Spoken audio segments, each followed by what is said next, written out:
नमस्ते, मैं हूं अर्पिता आर्या। कोरोना का खतरा एक बार फिर तेजी से बढ़ रहा है। कोरोना के खिलाफ इस जंग में मास्क ही सबसे बड़ा हथियार है। इसलिए न्यूज 18 आप सबसे अपील करता है कि मास्क जरूर पहने, क्योंकि न्यूज 18 ने मास्क के लिए एक मुहिम भी शुरू की है, #मास्क पहनो इंडिया। न्यूज 18 आप सबसे भी अपील करता है कि मास्क जरूर पहने, क्योंकि सावधानी ही सबसे बड़ा बचाव है।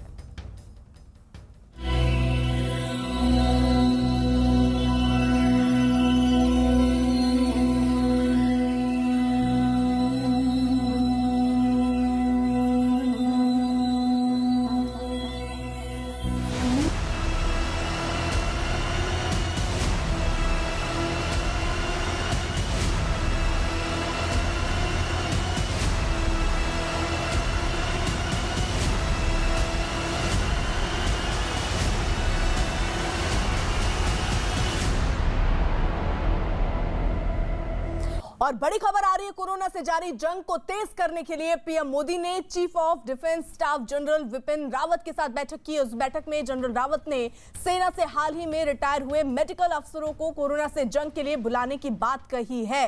तो बड़ी खबर इस वक्त आ रही है, तैयारियों की समीक्षा भी इस बैठक में ली गई और सेना से किस तरीके से मदद ली जा सकती है, इसके बारे में ये बैठक चली है। विक्रांत हमारे साथ, हमारे सहयोगी इस वक्त जुड़ चुके हैं। विक्रांत, और क्या महत्वपूर्ण बातें रही इस बैठक की? देखिए, सीडीएस जनरल विपिन रावत की बैठक हुई प्रधानमंत्री के साथ और पीएम को इस दौरान सेना किस तरीके से मदद पहुंचा सकती है इस पूरे पेंडेमिक के दौर में, उन सब चीजों पर चर्चा हुई। पिछले 2 सालों के अंदर जो भी रिटायर हुए हैं या जिन आर्म्ड फोर्सेस के सैनिकों ने प्री मैच्योर रिटायरमेंट ली थी, तो जो मेडिकल पर्सनल हैं उन सभी को वापस बुलाया गया है और ये कहा गया है कि उनको उनके घर के पास के ही मेडिकल संस्थानों में लगाया जाएगा। इसके अलावा जो उस 2 साल से पहले रिटायर हुए हैं उनसे ये कहा गया है कि वो कंसल्टेशन दे सकते हैं। इसके अलावा पीएम को ये भी बताया गया कि नर्सिंग पर्सनल जो है बड़ी संख्या में तैनात किए गए हैं डॉक्टर्स की मदद के लिए हॉस्पिटल्स में। और पीएम को ये भी ब्रीफ किया गया कि ऑक्सीजन सिलेंडर जो सेना के पास हैं अलग अलग इस्टेब्लिशमेंट में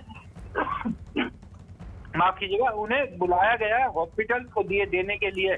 तो जितने भी ऑक्सीजन सिलेंडर सेना के अलग अलग इस्टेब्लिशमेंट में हैं उनको हॉस्पिटल तक पहुंचाने का भी काम सेना की तरफ से किया जा रहा है। इसके अलावा सेना बड़ी संख्या में मेडिकल फैसिलिटीज भी बनाने की कोशिश कर रही है, जहां पर सेना के डॉक्टरों और सेना की नर्सों के जरिए आम लोगों को भी, सिविलियंस को बड़ी संख्या में मेडिकल इंफ्रास्ट्रक्चर मिले।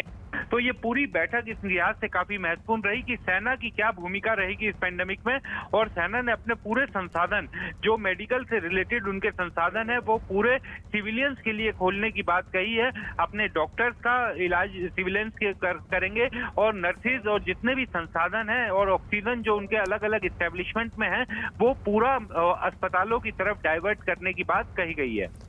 शुक्रिया विक्रांत। वहीं प्रधानमंत्री नरेंद्र मोदी ने जापान के प्रधानमंत्री से फोन पर बात की। उन्होंने ट्वीट कर ये जानकारी दी। दोनों देशों के बीच कोविड-19 महामारी से निपटने के लिए उच्च तकनीक, कौशल विकास और कई क्षेत्रों में सहयोग पर भी चर्चा हुई।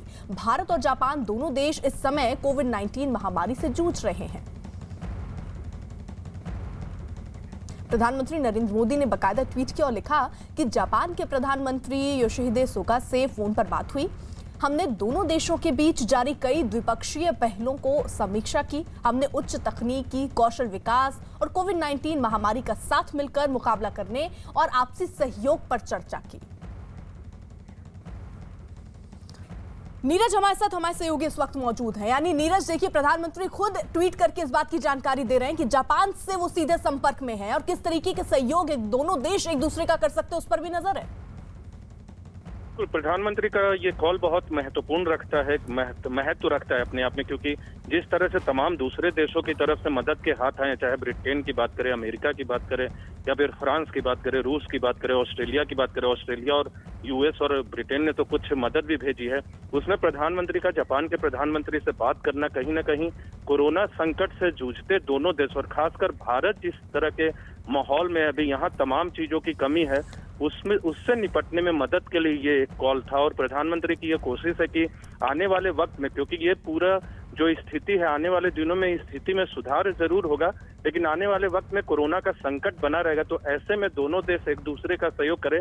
और सप्लाई चेन को लेकर उनका जोर था कि सप्लाई चेन किसी तरह से प्रभावित न हो। तो जापान का सहयोग बहुत महत्व रखता है इसके लिए, और इसी को सुनिश्चित करने के लिए प्रधानमंत्री ने इस मसले के अलावा दूसरे महत्वपूर्ण विषयों पर भी बातचीत की और ये सुनिश्चित किया कि आने वाले दिनों में दोनों देश मिलकर कोरोना का मुकाबला करेंगे।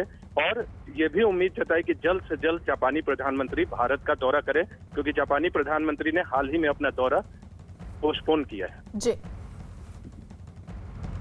और इसी बीच एक बड़ी खबर आ रही है।